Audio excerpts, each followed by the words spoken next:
माताएं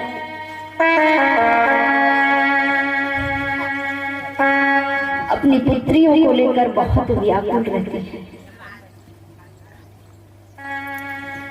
3 पुत्रियों को जन्म देती है और सोचती है कि ये पुत्री बड़ी होगी तो कहां कहां जाएगी।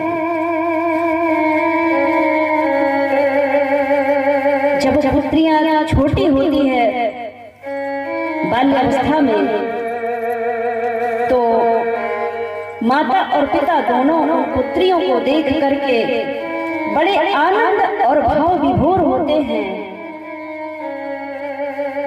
और मन में विचार करते हैं कि हे पुत्रियों, आपको आंगन में किलकारी मारते हुए,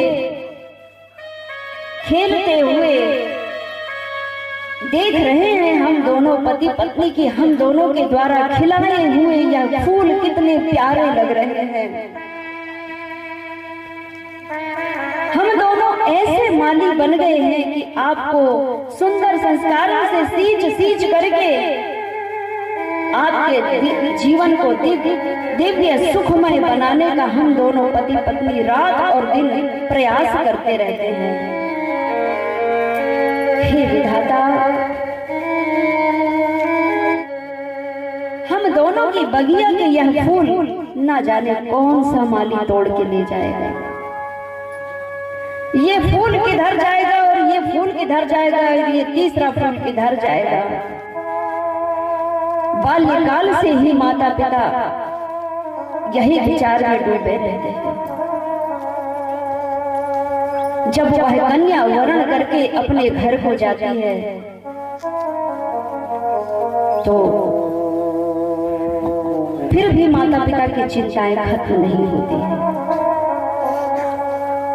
चिंता तो तब खत्म होगी देवियों, जब बाल्यकाल से ही 5 वर्ष की आयु के बाद ही आप अपनी पुत्रियों को धर्म ज्ञान गुरु माताओं के चरण में डाल देंगी और गुरु माताओं के द्वारा आपकी पुत्रियां संपूर्ण सद्ज्ञान रहित जीवन यापन करने की कला जब सीख जाएंगी तो आपको आपके घर में है तो भी खुशी होगी और ससुराल जाने के बाद भी आपको रोना नहीं पड़ेगा।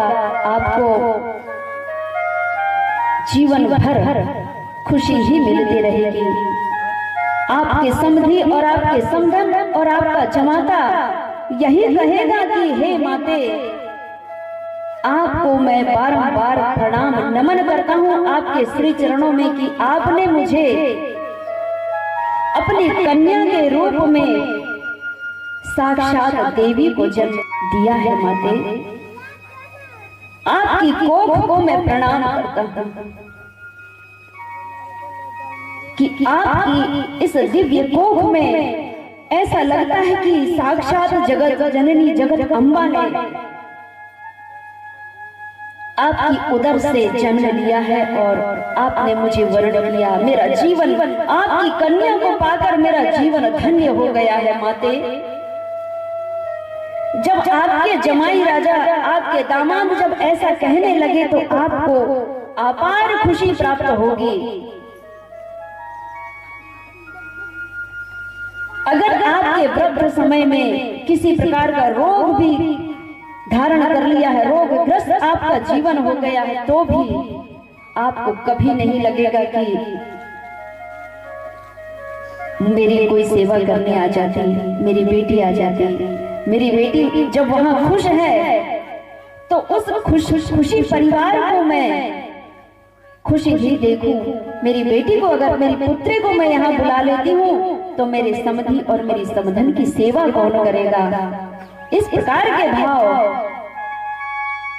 केवल और केवल माता पिता ही रख सकते हैं। तो जीवन में सुख प्राप्त करना है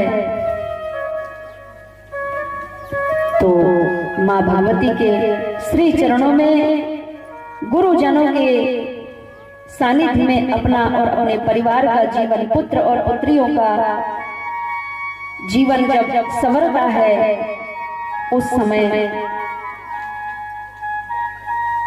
सारे जहां की खुशी भी फीकी पड़ जाती है। और यह सुंदर सुसंस्कार रहित जीवन जीने के लिए हमें श्री सतगुरु परंपरा को धारण करना ही होता है, क्योंकि जीवन का यह सच्चा सुख प्राप्त करना है तो मिलता है सच्चा सुख केवल भगवान तुम्हारे चरणों में, गुरुदेव चरणों में।